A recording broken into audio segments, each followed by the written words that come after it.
Hey everyone! In this guide, I'm going to show you how to select all files in Google Drive using the full 2026 setup. This trick is extremely useful when you want to move files to another folder, delete a large batch, download everything at once, or just organize your drive faster.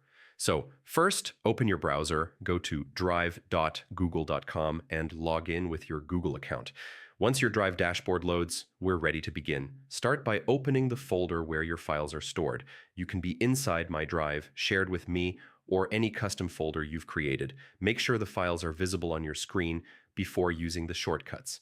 The fastest way to select all files is with your keyboard. On a Windows computer, press Ctrl and A at the same time. On a Mac, press Command and A together. As soon as you press this shortcut, every file in the folder will instantly be highlighted and selected. If you prefer using the mouse instead of the keyboard, here's another method. Click once on the very first file in the folder, then hold down the Shift key on your keyboard and click on the very last file. This selects everything in between in one motion. Once all your files are selected, you'll see a toolbar appear at the top. From here, you can move all the files into another folder, download everything in one zip file, delete them, or change their sharing permissions all at once. This saves a massive amount of time compared to selecting files one by one.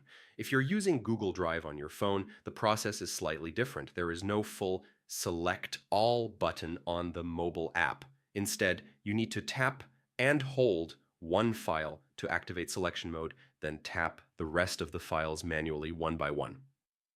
One important safety tip before performing bulk actions is to always double-check what's selected.